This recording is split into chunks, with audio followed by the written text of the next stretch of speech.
Buenos días a todas y todos. Hoy les damos un grato saludo desde los estudios Unimanizales. Les damos la bienvenida a nuestro magazine Diversaje, una apuesta para la diversidad y el aprendizaje. Para el desarrollo del tema del día tendremos cápsulas informativas en Notidiversas dirigidas por nuestras periodistas Fanny Manso y Karen Caicedo. Además de una entrevista exclusiva desde París con la fonoaudióloga Claudia Solano, quien ha tenido formación en educación inclusiva y una trayectoria en el campo educativo como docente de apoyo.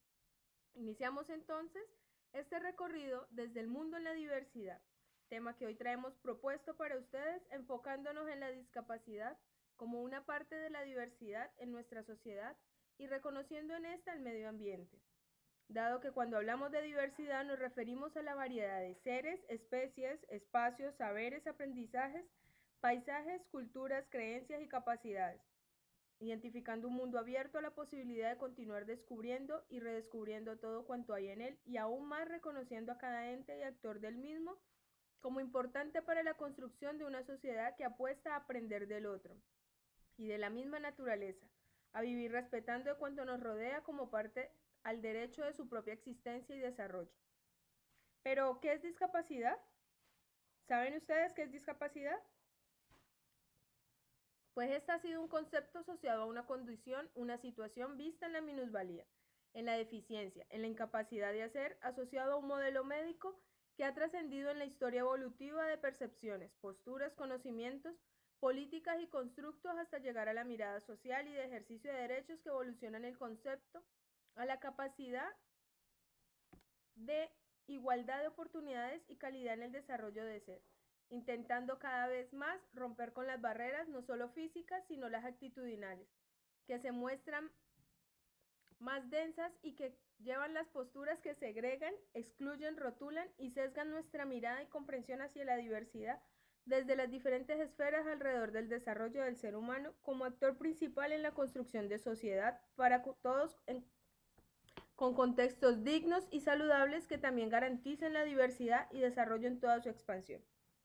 Es entonces así como la discapacidad se ha ido visibilizando en múltiples contextos sociales como clínicos, comunitarios, laborales y educativos, siendo este último en que nos veremos inmersos hoy con el fin de aportar una mirada reflexiva, quizás crítica, pero aún más de sensibilizar y hasta de sembrar la semilla que lleva a empoderarse de un cambio en las formas tal vez ortodoxas de educar, para lograr hacer cambios necesarios en las aulas, para brindar oportunidades reales de esta manera y un poco más tangibles que garanticen aprendizajes para la vida digna, con los apoyos pertinentes e involucrando todos los actores necesarios de la comunidad educativa, desde un ente llamado gobierno, sistema, hasta las familias, docentes, directivas y profesionales de apoyo, los cuales han sido una figura que hoy en día se identifica en las aulas regulares asociada a una población con necesidades educativas, con discapacidad o quizás solo con una forma de aprender diferente.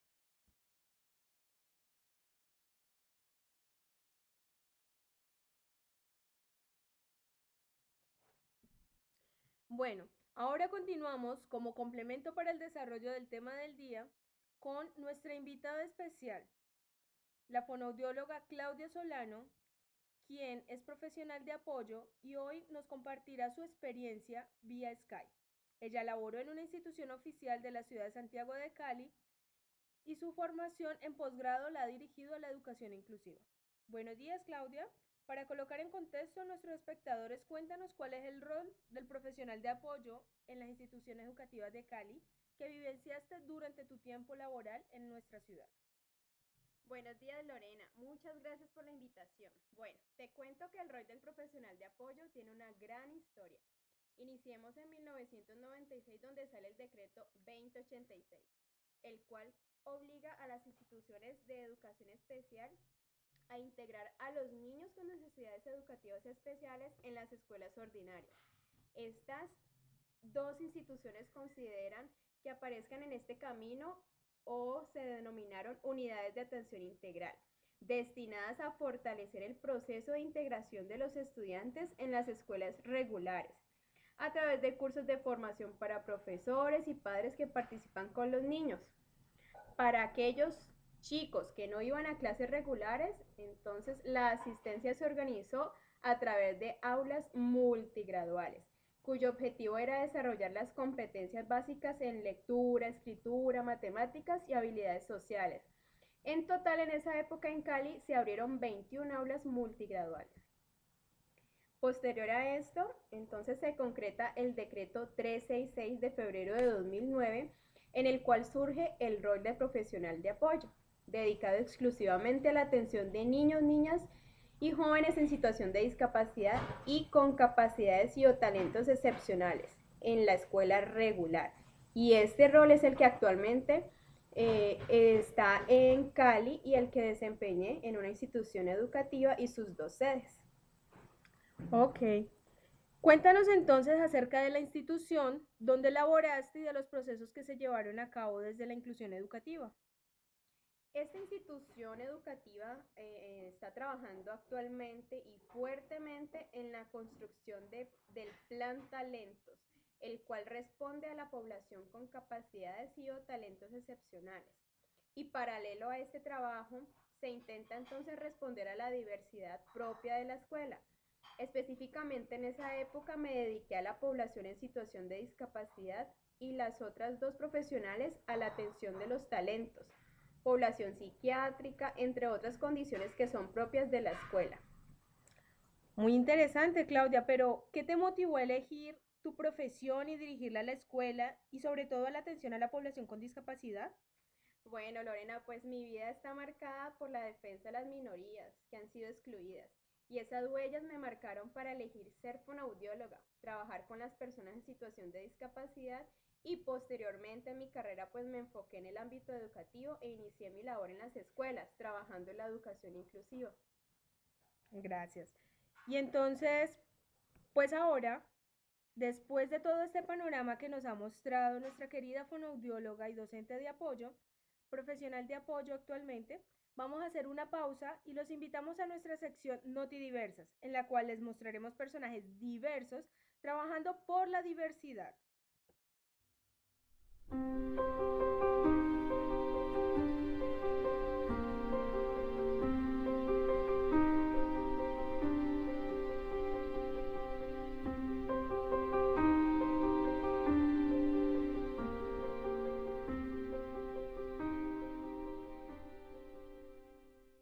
Pablo Pineda se ha convertido en un ejemplo de superación para las personas con síndrome de Down.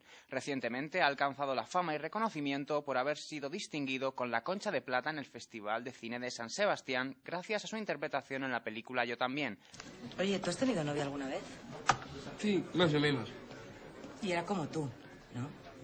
Licenciada. Además, su mérito reside en ser la única persona con síndrome de Down en Europa, con un título universitario. ¿Crees que puede ser un ejemplo para los miles de personas que sufren síndrome de Down en España? Bueno, hombre, por lo menos es un ejemplo de que la sociedad, de que con síndrome de Down podemos. Y que eso le llegue el mensaje no solamente a ellos, que por supuesto ellos se lo creen, sino también, sobre todo a la sociedad, que es el que más cuesta, a los que más les cuesta creérselo, ¿no? ¿Discapacitado o persona con deficiencia? Hombre, yo diría más bien persona. Yo creo que todo el mundo tenemos discapacidades, todo el mundo tenemos deficiencias, ¿no? ¿Qué es lo que te impulsa a seguir cada día y marcarte nuevos retos? Bueno, pues eso, precisamente el no conformarme con lo que sé, ¿no? Sino seguir aprendiendo, seguir avanzando, leyendo, informándome. Eso es lo que hay que hacer.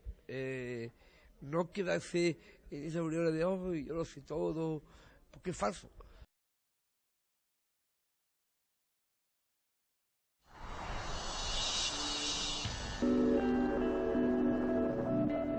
Cuando estaba en el internado, tenía muchos problemas con los ataques de ansiedad y los ataques de pánico.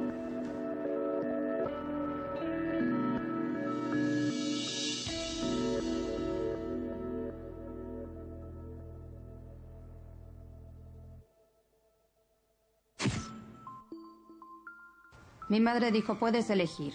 Puedes ir por una semana o puedes irte todo el verano, pero no ir no era una opción. Y al principio yo tenía mucho miedo de ir, porque los cambios me ponían nerviosa.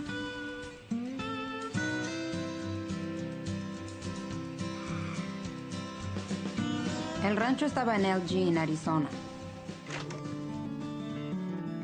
Cuando Temple estaba en el rancho de su tía, el lugar brindaba un entorno intrigante para ella. Pero ella también observaba el ganado. Todos los días conducíamos para ir a buscar el correo y pasábamos por 3 ranchos vecinos. Cuando los diferentes rancheros trabajaban con el ganado, los ponían en los chutes de retención. Un chute de retención es un aparato para aplicarle vacunas al ganado. A unos pasos del establo hay una cornadiza que atrapa su cabeza y luego los laterales se cierran y sostienen el cuerpo para mantener quieto al ganado para aplicar las vacunas. No era ganado manso. No podías acercarte porque se escapaban. Me di cuenta de que cuando ponían al ganado en el chute de retención, se relajaban.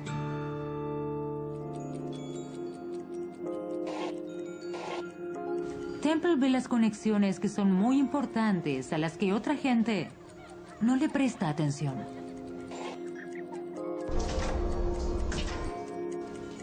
Me sentí fascinada por este aparato.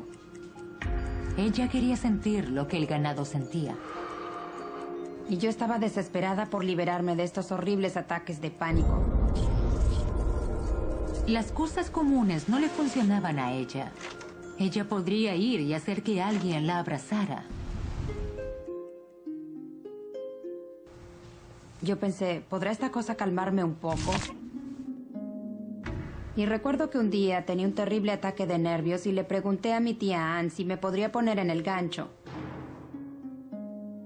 Me puse el gancho y me di cuenta de que esa presión me calmaba. Eso fue lo mejor que pudo haberme pasado.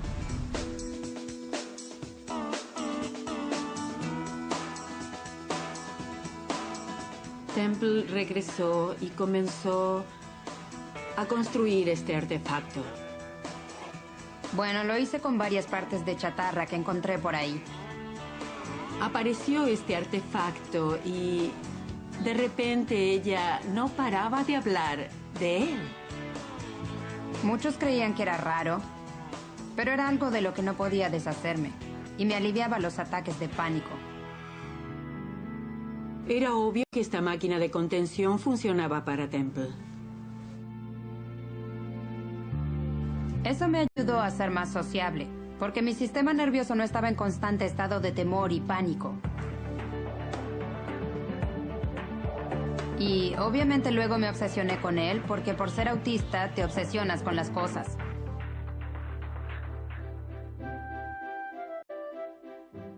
Aún no había comenzado a estudiar. Mi maestro de ciencias me dijo, si quieres entender por qué ocurre, mira toda la investigación científica que tendrás que hacer. Yo quería demostrar que la máquina de retención funcionaba en realidad, y quería probarlo científicamente. Una vez que decidí estudiar, es como que todo se dio vuelta. De hecho, hice 3 años de trabajo en un solo año. Esa máquina era el comienzo de algo increíble. Pero casi nadie en ese momento se imaginaba que esa loca máquina iba a ser tan importante en los próximos años. Bueno, después de ver estas cápsulas informativas e interesantes experiencias de estos personajes diversos, continuamos entonces con nuestra invitada y sus importantes aportes a los procesos educativos relacionados con la inclusión educativa. Claudia, ¿de qué manera crees que incidió tu proceso en la institución y en las prácticas pedagógicas de los docentes de aula regular en relación a la educación educativa? Bueno, Lorena, yo creo que la mayor forma de impactar a los docentes y enamorarlos de la educación inclusiva, la principal herramienta es el acompañamiento en su quehacer diario.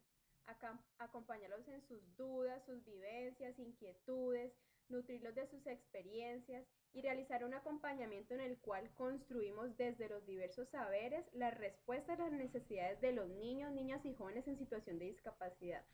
Pero lo más bonito de todo esto es que a través de esas experiencias podemos responder a la diversidad en la escuela, a un conjunto de estilos de aprendizaje, no solamente de los chicos con discapacidad.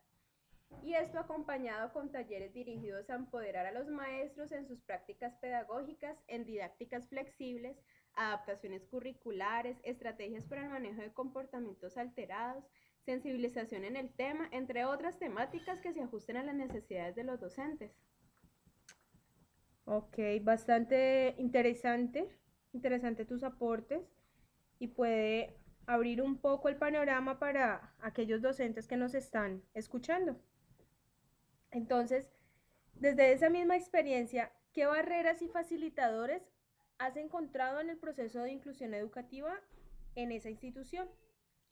Es una institución con muchos facilitadores, principalmente desde los directivos docentes y su gestión.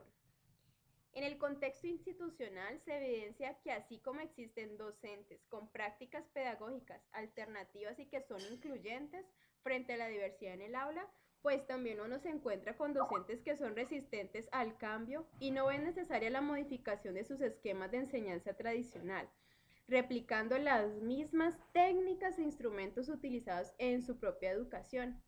Es por esto que creo que es de vital importancia indagar más en las huellas vitales, en las afectaciones de estos docentes de apoyo y los docentes que laboran, que influyen de manera permanente en sus prácticas y en las prácticas de la comunidad educativa en cuanto a la inclusión de estudiantes con diversidad de aprendizajes. Ok, ¿y cómo entonces percibes, teniendo en cuenta toda esta experiencia y lo que nos acabas de compartir, cómo percibes el sistema educativo en relación a la inclusión educativa?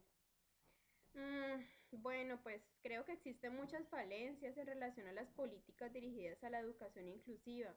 Y lo que actualmente vivimos en las instituciones en nuestro día a día, iniciamos con la escasez en la figura de profesionales de apoyo, ya que unos pocos están nombrados y otros son contratados, y para esto su presencia en las instituciones siempre está determinada por los recursos que se giren para tal fin, que se pueden demorar a tal punto que inician muchos meses después de haber iniciado el año lectivo, y la presencia de esta figura es esencial para el acompañamiento institucional a los mismos docentes y niños, niñas y adolescentes en situación de discapacidad.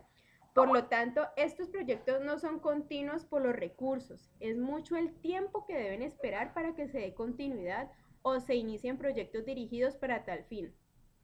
Por lo tanto, pues la comunidad educativa pierde credibilidad y este tipo de procesos, y muchos ya no creen en ellos.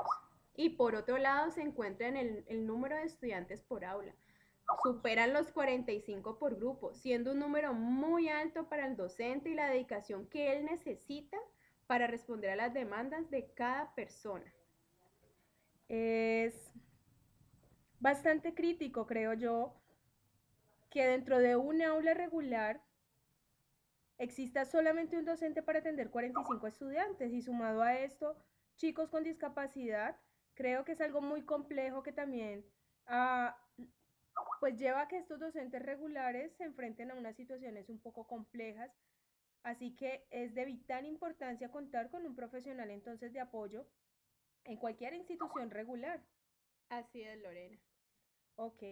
Y bueno, y dentro de todo este proceso, ¿cómo se vincula la familia en los procesos de inclusión que se llevan a cabo en la institución? Pues porque ellos también hacen parte de la comunidad educativa, ¿no? Sí, tú tienes toda la razón, la familia también es vital para este proceso. Entonces, para incluir a la familia y exigirle su vinculación en el proceso de su hijo o hija, en esta institución estaba claramente estipulado en el manual de convivencia y en los procesos propuestos por el Comité de Calidad la exigencia regular a la familia y participación en su proceso escolar. Entonces, ¿qué necesitaban? Formas de coacción para lograr que éstas respondan con el compromiso correspondiente, ya que no todas las familias responden de la misma forma.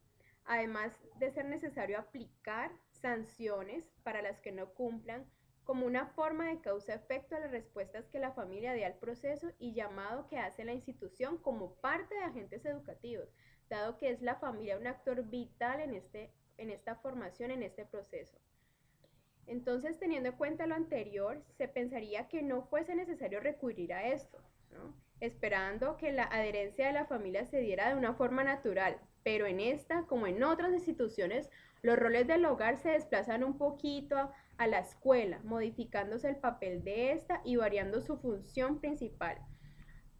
puesta desde la educación y la pedagogía por responder a situaciones que la familia ha desplazado, desligándose de su compromiso formador en relación a las socializaciones primarias y como primeros agentes educativos en el desarrollo de los niños, niñas y jóvenes. Gracias, Claudia. Muy interesante todo esto. Pues recibo que amigo docente, amigos de la comunidad educativa que hoy nos han escuchado y de manera muy atenta puedan reflexionar acerca de toda esta situación que se está presentando en nuestras aulas regulares. Claudia, mil gracias por compartir tu experiencia con nosotros. Es bonito conocer a personas que trabajan en la diversidad y dedican sus vidas a mejorar. Considero que es una semilla que puede tener buenos frutos, no solamente en los docentes, sino en toda esta comunidad educativa que hoy ha estado en línea y atentos con nosotros. Lorena, mil gracias a ti, gracias a Magazine Diversaje por su invitación. Un abrazo para todos y todas. Igualmente para ti. Bueno amigos, y después de nuestra interesante entrevista con nuestra fonoaudióloga y docente de apoyo, Claudia Solano, los dejo con nuestra periodista y corresponsal Fanny Manso, quien nos dará a conocer la labor y formas alternativas de educación de la Fundación FEDAR, una forma diferente de enseñanza y aprendizaje.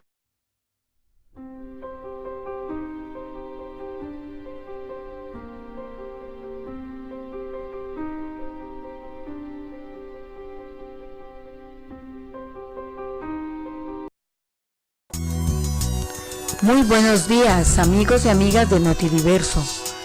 En nuestro reconocimiento del entorno que nos va a dar el insumo para la construcción de conocimiento a partir del paradigma positivo, encontramos la experiencia FEDAR en Popayán.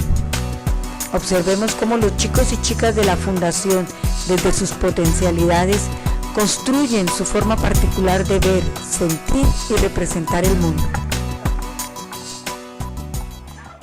Yo llamo a Jaika, yo tengo 22, nosotros le vamos a coger cafés.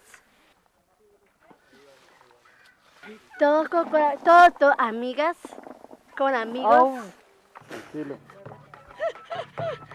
Cuidado por la nariz.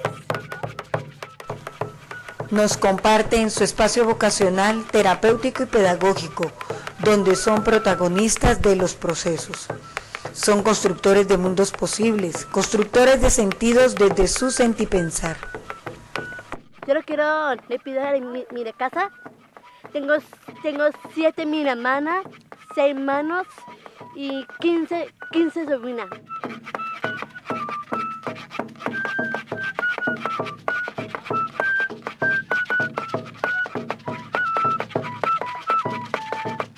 En la cosecha uno ve que los muchachos no atropellan el árbol, sino que piden permiso y cogen sus frutos, que esos frutos luego son transformados no solamente en un café, sino también en una opción de vida. El trabajo del café nos posibilita que ellos, además de que están trabajando mucho la parte terapéutica, también están trabajando la parte vocacional, porque están haciendo un trabajo de siembra, de recolección, del proceso técnico del café y finalmente el producto terminado.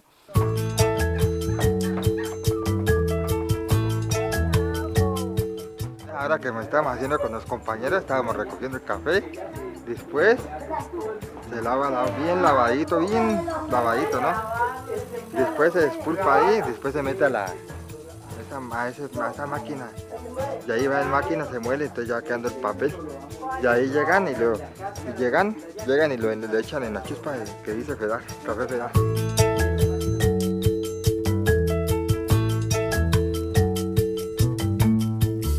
Fundamentalmente le apostamos a 3 elementos. El primero es la conquista de la felicidad. Sentimos que esa mirada, esa fraternal mirada de ellos y de ellas no se puede perder. Esa risa, esa espontaneidad no se puede perder, es su mayor virtud. En segunda instancia tenemos la conquista de la autonomía, un ejercicio que permite el desarrollar todas las habilidades y las destrezas para que ellos y ellas puedan asumir un compromiso, un proyecto de vida que les permita ser autónomos, y la tercera, la libertad. sentimos que es la búsqueda permanente del ser humano y que ellos, llamados parte de este país, parte de esta humanidad, también están convocados a luchar por su libertad. La Loyon de Germán, la niña Jerja. Germán, este es mi novio, porque Germán muy tierno conmigo, porque él iba a hacer una carta por mí. La gente por lo general piensa que las personas en situación de discapacidad no son capaces de aprender nada, no tienen habilidades, son una persona totalmente dependiente de un adulto.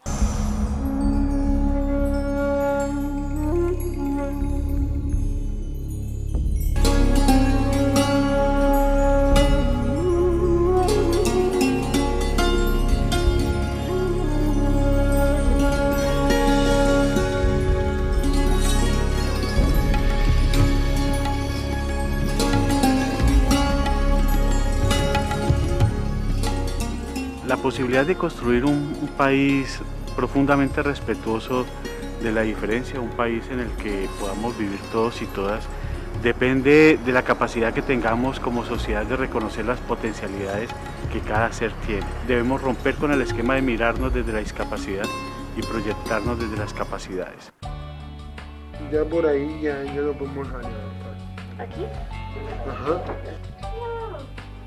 Eso, muy bien. Termino de echarle el agua. Venimos a trabajar con los niños. Esa es la agua, esa limpia, ¿qué parte se me parece? Les teníamos miedo. Desde un comienzo uno les corría. Ahora ya los veo es como unos hermanos más. No, ellos me encantan la forma de expresarse. Me han enseñado a pintar mejor. Nos han enseñado a hacer lámparas, a hacer libros, agendas, diarios.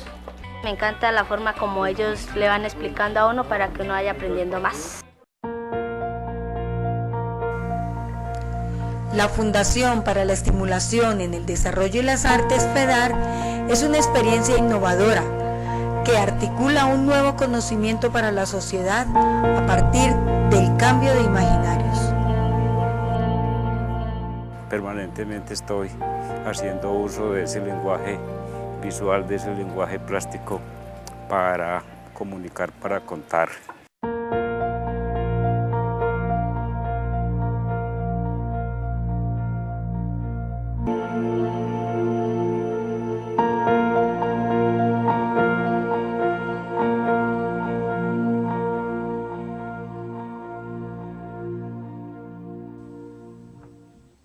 Y continuando con nuestro programa, en nuestra sección ¿Cuál es tu cuento?, hablaremos hoy de un interesante libro, La locura de nuestro tiempo.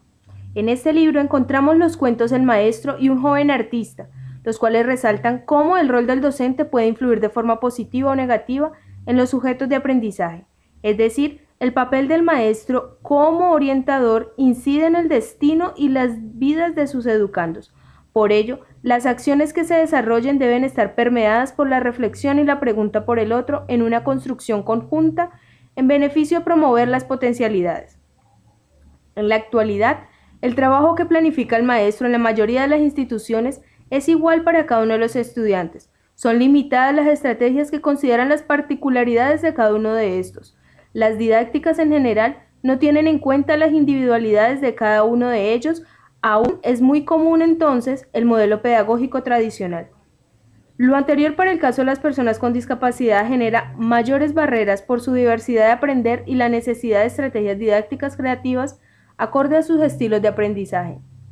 Escliar en el 2002 afirma: otro que ha sido y es todavía inventado, producido, fabricado, reconocido, mirado, representado institucionalmente como otro deficiente, una alteridad deficiente, o bien, aunque no sea lo mismo, otro anormal, una alteridad normal.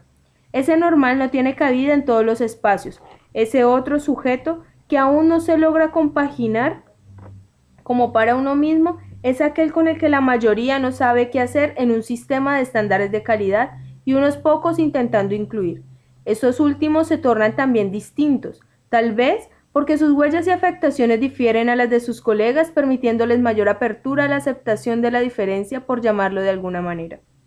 El contexto institucional evidencia entonces que así como existen docentes con prácticas pedagógicas alternativas y que son incluyentes frente a la diversidad en el aula, también se encuentran docentes que son resistentes al cambio y no ven necesaria la modificación de sus esquemas de enseñanza tradicional, replicando las mismas técnicas e instrumentos utilizados en su propia educación.